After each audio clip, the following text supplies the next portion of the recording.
ഞാൻ പറയാറുണ്ട്, സാധാരണ ഏറ്റവും കൂടുതൽ കേരളത്തിൽ ഇസ്ലാമിനെ പ്രബോധനം ചെയ്ത ഏറ്റവും പ്രധാനപ്പെട്ട ഒരാൾ കുമാരനാശാനാണ്. ആശാൻ്റെ കവിതകൾ കേട്ടാണ് ഈ താഴ്ന്ന ജാതിക്കാരെന്നവർ പറയുന്ന ആളുകൾ മുഴുവനും ഇസ്ലാമിലേക്ക് കടന്നു വന്നത്. അപ്പോൾ കുമാരനാശാൻ്റെ കവിതകൾ, അതിലെ എല്ലാ കവിതയും പെടും.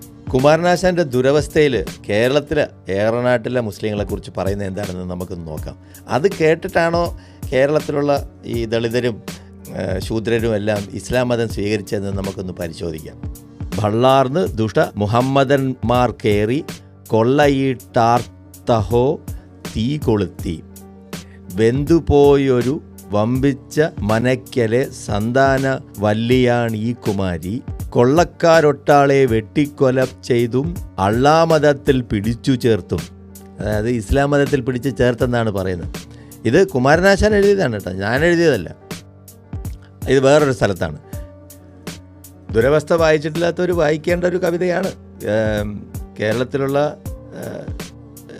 ഹിന്ദുക്കൾക്കെതിരെ മുസ്ലിങ്ങൾ എന്തൊക്കെ ചെയ്തെന്നുള്ളത് കുമാരനാശാൻ എഴുതി വെച്ചിട്ടുണ്ട്. അതിൽ ഈ വരിയും വളരെ പ്രസക്തമാണ്. അമ്മമാരല്ലേ, സഹോദരിമാരല്ലേ, ഈ മൂർഖർക്ക് ഈശ്വര ചിന്തയില്ലേ, ഹന്തമതമെന്ന് ഘോഷിക്കുന്നല്ലയോ ഈ ജന്തുക്കളെന്നതിൽ നീതിയില്ലേ.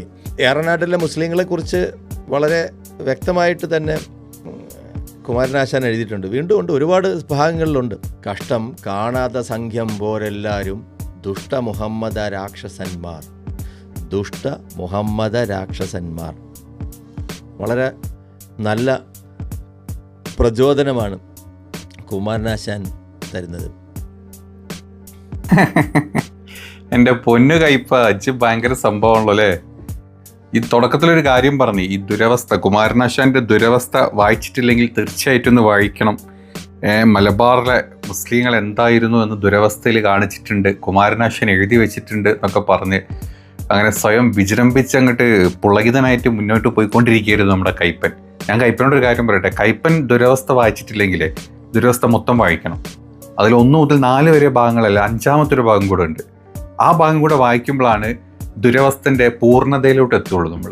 നമ്മളൊന്ന് കേൾക്കുക. ആ പൂർണ്ണത എന്താണെന്നുള്ളത് കുറച്ച് കെട്ടി വീടുകളാട്ടോ, അതുകൊണ്ട് തെറ്റുകൾ വരാണ്ടിരിക്കുക ഞാൻ തന്നെ സ്വയം എന്താ പറയുക ട്രൈ ചെയ്യുന്നുണ്ട്. ഏതായാലും 5-മത്തെ ഭാഗം നമ്മളൊന്ന് വായിക്കുകയാണേ. വിട്ടുപോയെന്ന് ഭവതിക്കെന്നോർത്താലേ ഒട്ടധികം പേരിവരിൽ മുമ്പേ ഹന്ത നായന്മാരും തുടങ്ങി കീഴ്പോട്ടുള്ള ഹിന്ദുക്കളുമായിരുന്നോരത്രേ. അതായത് കുമാരനാശാൻ ഇപ്പം നമ്മുടെ കയ്പം പറഞ്ഞ മൊത്തം വരികൾ എഴുതി വെച്ചിട്ട് അത് സാവിത്രി എന്ന് പറഞ്ഞ ഒരു അന്തർജനം കുമാരനാശാനോണ്ട് മലബാർ ലഹളനെ പറ്റി വിവരിച്ചു കൊടുത്തു, അല്ലെങ്കിൽ അവർക്കുണ്ടായ അനുഭവങ്ങൾ പറഞ്ഞു കൊടുത്തു എന്നാണ് പറഞ്ഞത്. അത് കഴിഞ്ഞിട്ട് കുമാരനാശാൻ തിരിച്ചു ചോദിക്കുന്ന വരികളാണ് 5-ാം ഭാഗത്തിലുള്ളത്. അതിൻ്റെ തുടക്കമാണ് നമ്മൾ ഭവതിക്കെന്നോർത്തു വിട്ടുപോയെന്ന് ഭവതിക്കെന്നോർത്താലേ ഒട്ടധികം പേരിവരിൽ മുമ്പേ ഹന്ത നായന്മാർ തുടങ്ങിയ കീഴ്പോട്ടുള്ള ഹിന്ദുക്കളായിരുന്നോരത്രയെന്ന്. അതായത് ഭവതി ഒന്ന് ഓർത്താൽ നല്ലതല്ലേ.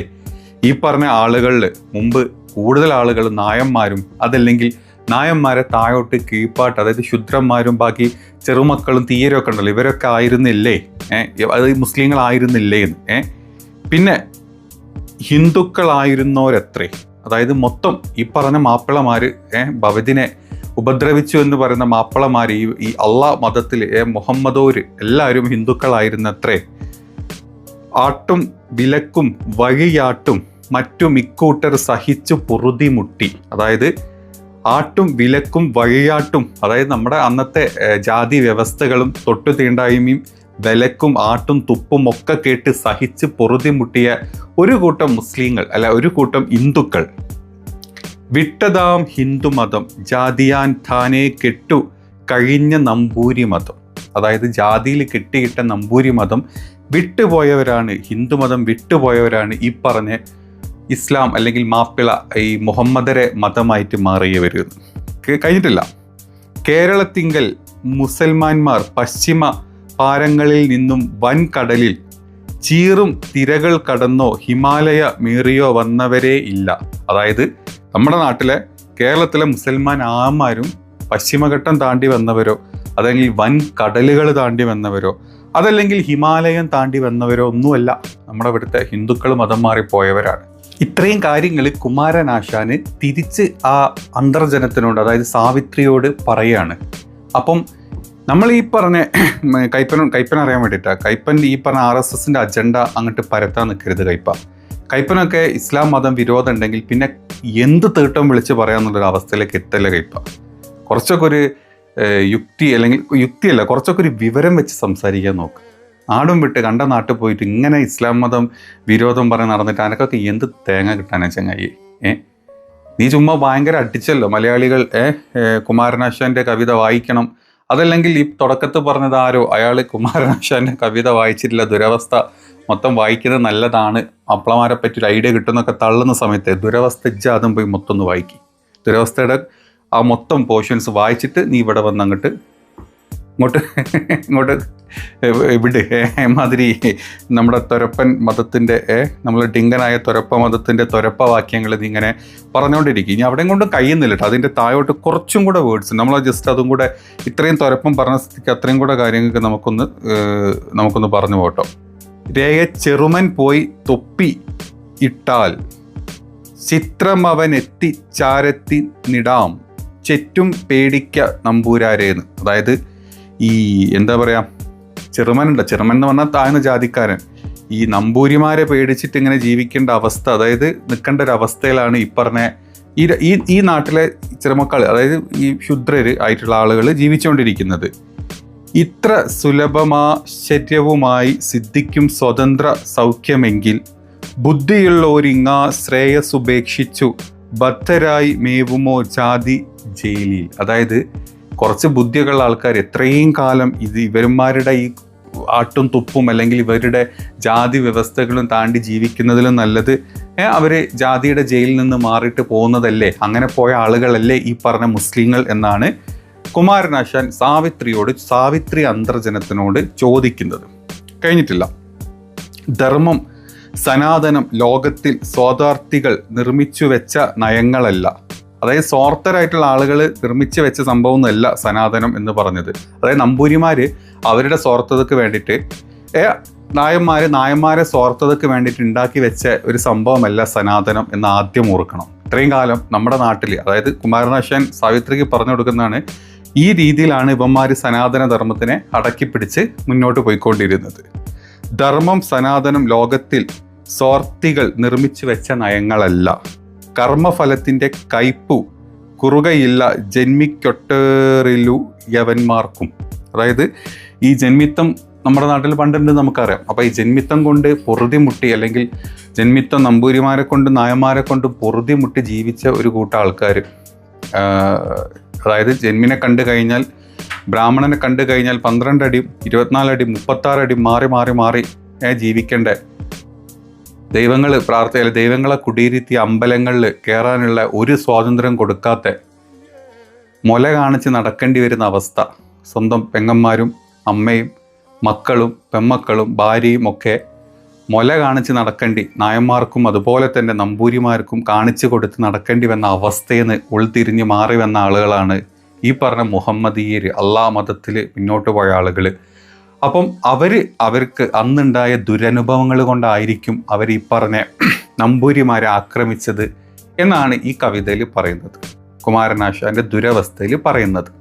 ഈ 2021 കുമാരനാശാൻ്റെ 100ാം ചരമവാർഷികം നമ്മുടെ RSSകാരങ്ങ് ആഘോഷിച്ച സമയത്ത് നമ്മൾ ഈ ലാസ്റ്റ് പറഞ്ഞ ഇത്രയും വരികൾ അങ്ങ് കട്ട് ചെയ്തിട്ട് അവരാ കവിത ഒന്ന് റീക്രിയേറ്റ് ചെയ്തു.